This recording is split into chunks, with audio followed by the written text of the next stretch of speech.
Well, various celebrities are doing their part to raise money for COVID-19 relief, and Andy Roddick is no exception. The former U.S. Open champ giving 3 lucky tennis fans to play him or play with him in a doubles match on Arthur Ashe Stadium when things open up again.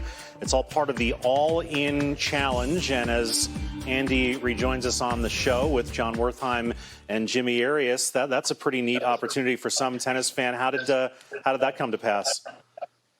I honestly didn't know much about the All-In Challenge, and I have a friend of mine who I have a different business venture with, Peyton Manning, was in on it. I mean, he sent us like the links to what he was doing, and I kind of just side emailed him and said, I don't know what this is about. If I can add any value in any way, shape, or form, please let me know. And he kind of sent them my way the next day, and I knew just on my own probably wasn't a big enough package compared to what people were offering. So I emailed a contact I have at the USTA, and they got back to me very quickly and provided access to Arthur Ashe Stadium. So at that point, it became a pretty sweet auction item, and so that doesn't happen very often. I'm pretty excited to get back and hit some balls on Arthur Ashe and do it for a good cause eventually.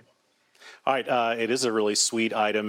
We want to hit a couple of news items here while we have both Andy and John. And John, you sent out a tweet this morning, speaking of the U.S. Open, that they're still considering all possibilities for this year's tournament. And you posed the question, if players have to quarantine in New York for 2 weeks prior, do the big stars still commit? I'll ask you to answer your own question. I would ask the stars, but I think one of the takeaways here is sometimes we say that tennis is so stodgy and resistant to change and stuck in their ways, and I give the USTA a lot of credit. The last few weeks, the suggestions I have heard from both inside and outside the building are that they are really looking at every possible scenario to make this event happen in one form or another. Fans and no fans and using the grounds, and all of this is sort of predicated on government approval, but tennis is really bending over backwards, and one of the suggestions is the players have to come here 2 weeks earlier. They get daily checks. They have to be quarantined, and then when it's time to play, they'll play. But I don't know how Andy feels. I think it's really sort of encouraging that they're being so creative. Yeah, I mean, in terms of event making, September might as well be tomorrow. I mean, it's coming up pretty quick, but you have to be nimble. You have to be flexible. You have to think outside of the box, even if it's a change of location, if it's extreme measures with the quarantining where you're actually having to monitor where people are. It has to be on the table. And will players come and do it? Some might not, but if enough will, and if we can get the top stars, then you try to make lemonade. I like that kind of all hands are on deck and all ideas are being presented. I think it's going to be so difficult to have the U.S. Open in New York. I mean, that's a hot spot. And I started losing a little bit of hope for tennis when even Australia, which I know it's another hot spot, but they were sort of starting to say, and that's January, obviously, starting to say we've got to have some contingency plan. So tennis is an international sport, and it's hard to get every country able to sort of fly in at the same time and put all the people together. We need a vaccine is the bottom line. This is getting to be something that's somewhat scary for sports and tennis in particular. All right, that was a very serious topic for the 4 people who are on this. Well, maybe not you, John, but let's lighten the load here. We've all seen a lot of impressions of Rafael Nadal. This one may take the cake.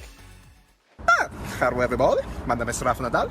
I have just won my 11th Roland Garros title, which is unbelievable. But for me it's too easy now, so I need to play with even more of a handicap for next year. So I will play right-handed with the flying pan and the rollerblade.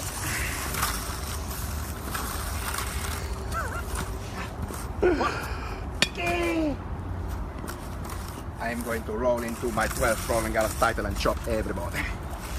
So Andy, I guess the question is, if Rafa actually played Roland Garros with a frying pan and right-handed and on rollerblades, would he still be the favorite? Well, he'd be even money with whoever the co-favorite. But what this guy, I thought the impression was a great try. I think he should know that after every statement that's made, he needs to say, "Thank you very much." You. What's the deal with the Nadal impersonations? First of all, if Andy Roddick beat me with a frying pan, losing to Nadal on clay on a frying pan is no great shame. But I don't know what it is about Rafa. Remember the Russian player Bubka even done. This is a top 100 player who's imitating the guy who's who was ranked #1 to end the year. I don't know what it is about Rafa, but he lends himself to these impersonations. So this guy did a very good job, and he has a lot of competition in the Rafa imitation department. Well, I think what it is just the action in between points. You know, Roger doesn't really do much in between points. This guy served right-handed, looked nothing like him. So the imitation wasn't actually had anything to do with tennis. It was just about talking like Rafa. Thank you very much.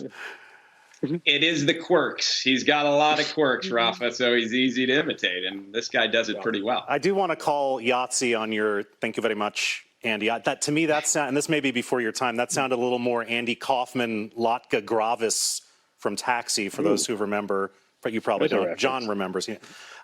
Moving on. Is this a sight for sore eyes, Andy? The other Andy hitting some tennis balls? I was pretty excited about it. You know, this was great. I'm like, oh, he's just, you know, innocently hitting balls against a backboard, until I realized the name of the backboard vendor was there on the screenshot away as Judy Murray was posting it on Twitter. I'm all about trying to make some lemonade during it. And he, looks like he's making a buck too. You know, to each his own. You got to do it when you can. I'll continue with your lemonade theme. So today, Governor Cuomo in New York was referencing activities, and he said tennis among them. And in the UK, they also had specific regulations to tennis, and one of them is you could play with a roommate. Otherwise, you have to write your name on a tennis ball. So Andy Murray's going to have to write his name on a tennis ball if he wants to play, so it doesn't get confused. But Laura Robson and Katie Bolter are actually living together these days. So in theory, you've got two pros that could go out today in the UK and hit. If Andy Murray wants to actually play, though, he has to scribble his name on the side of a tennis ball, which has some eBay implications after he's done hitting. But good to see tennis getting government recognition.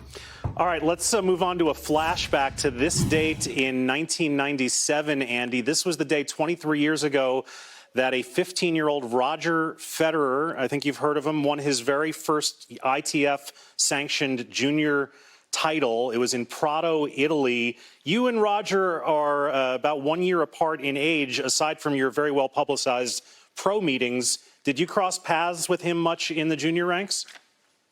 Not at all. He was probably, we're a year apart, but like most things, he's far ahead of me in other, besides the literal interpretation of age. I got to be honest, like looking back on this May 1997 ITF junior title, I feel like that was lucky. I feel like that was just really, really lucky. Without having actually seen the match, I'm figuring someone might have gotten hurt. There's no way that he just wins that on his own ability. Just one shot. Andy deserves even a sarcastic shot. He's earned that against Roger Federer.